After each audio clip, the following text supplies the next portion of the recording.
Hi guys, welcome to డేకా media. నేను మీ శీలం శివభాస్కరయ్య.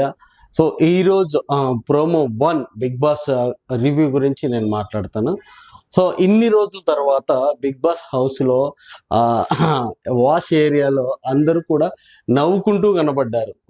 అది కూడా మన పృథ్వీ వల్ల.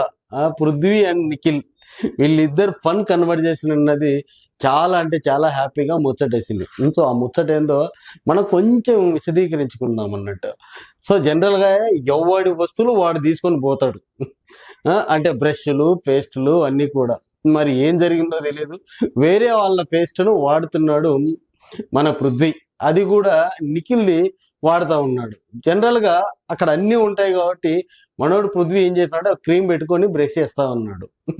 దాన్ని మనోడు అడిగినాడు, ఎవరు నిఖిల్ అడిగినాడు, రోజు నువ్వు అది వాడుతున్నావు అని. అన్నాడు. సో అప్పుడు అంటాడు, అది పేస్ట్ కాదురా అయ్యా, ఫేస్ వాష్ అని. అక్కడ ఉన్న పగలబడి నవ్వుతారు అన్నట్టు. అంటే ఇన్ని 3 రోజుల నుంచి అదే వాడుతున్నావు అంటే అన్నాడు. సో మనకు కూడా చాలా ఫన్ అయితే వచ్చేసింది అన్నట్టు అక్కడ. అంటే అది ఏదైనా కానీ అక్కడ అందరు కలిసిపోయి గొడవలు పడకుండా నవ్వుకుంటూ ఉన్నారు చూడండి, అది మాత్రం చాలా బాగుంది.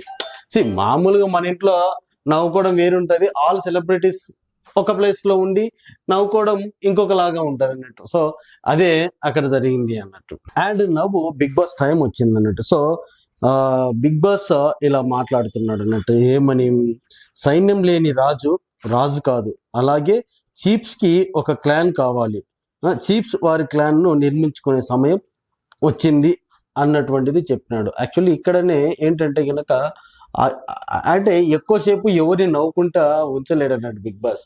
సో ఇక్కడ ఏం చేస్తున్నారు అంటే గనక, అంటే గొడవలు పెట్టనీకి అనుకోవచ్చు, లేకుంటే గనక ఎవరి నాలెడ్జ్ని ఎంత ఉందో అని ప్రపంచానికి చూపించనీకి అనుకోవచ్చు, లేకుంటే మరి వేరే ఉద్దేశం అయి ఉండొచ్చు.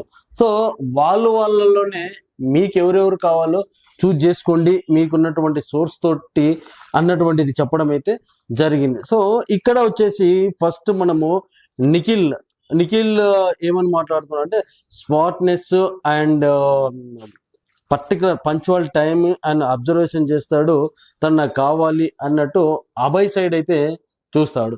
మరి అభయ్ వచ్చేసి నైనికాను నేను నైనికా కింద ఉంటానని చెప్పడం జరుగుతూ ఉంది. సో ఇట్లా అంటే 2 రకాల అయినటువంటి వాదనలను అయితే ఈరోజు పెడతా ఉన్నారు. అంటే నామినేషన్ లో ఒక ఫైట్ అయితే అక్కడ జరిగి ఉంటుంది, ఇక్కడనేమో సింపతిగా ఇంకొక ఫైట్ అయితే కనుక జరుగుతుంది అని అనుకోవచ్చు. అండ్ సేమ్ టైమ్ నైనిక మణికంఠతో చెప్తుంది, అంటే కంపల్సరీ మణికంఠని చూజ్ చేసుకొని నైనిక మణికంఠకి ఇన్స్ట్రక్షన్స్ ఇస్తూ ఉంటుంది, నీ ఇష్టం వచ్చినట్టు ఉండు, కానీ ఎప్పుడు రియాక్ట్ అవ్వాలో అప్పుడే రియాక్ట్ అవ్వు. కరెక్టే, ఆయన ప్రతి దాంట్లో రియాక్ట్ అవుతూనే ఉంటాడు, అందరి దానిలో దూరుతూనే ఉంటాడు. అలా దూరకుండా ఎప్పుడు రియాక్ట్ అయితే బాగుంటుందో అప్పుడే రియాక్ట్ అవ్వు అన్నటువంటి విషయాన్ని, అనవసర గొడవలలోకి పోకు అన్నటువంటిది చెప్తా ఉంటుంది అన్నట్టు. At the same time Nainika కూడా మాట్లాడుతూ చెప్తుంది, ఏమని చెప్తుంది, నాకు స్ట్రెంగ్త్ దొరికింది, మైండ్ దొరికింది, and I'm entertainer, I want entertainment కావాలి, నేను ఎంటర్టైన్మెంట్ కూడా ఇస్తాను అన్నటువంటిది చెప్తారు. ఎంటర్టైన్మెంట్ ఇస్తాను అన్నటువంటిది కూడా చెప్తాది అన్నట్టు. సో అక్కడ అయిపోయింది. ఇంకా ఆస్మి దగ్గరకు వచ్చి డైరెక్ట్ గా విష్ణుప్రియ గురించి చెప్పి, తను నా పక్కన ఉంటే గనక నాకు చాలా స్ట్రెంగ్త్ ఉంటుంది, 110% నాకు యూస్ అవుతుంది అన్నట్టు కూడా ఇండైరెక్ట్ గా చెప్పడం అయితే జరిగింది.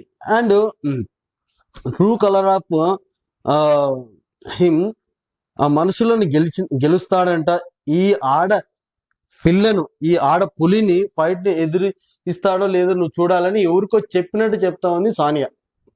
బట్ ఈ సానియా ఎవరి సైడ్ ఉంటుందో ఆపోజిట్ సైడ్ కు మాత్రం చుక్కలు అయితే కనపడతాయి. అది మాత్రం మనము ఈ రోజు రేపో కంపల్సరీ చూస్తాము అన్నట్టు. రేపు ఎట్లా అంటే పండగ గురించి సెలబ్రేషన్స్ అవి ఇవి వస్తాయి, కానీ మనమైతే సో ఇది గాయస్, ఇప్పుడైతే కనుక ఫస్ట్ రివ్యూలో అయితే కనుక ఎవరిని చూజ్ చేసుకోమండి అంటే ఒక్కొక్కరిని 4 మెంబర్స్ అయితే చూజ్ చేసుకుంటారు. చూజ్ చేసుకున్న తర్వాత గేమ్ ఏ విధంగా ఆడతారన్నది ఈ రోజు నైట్ మనం చూడాల్సిందే. Okay guys, thank you, bye.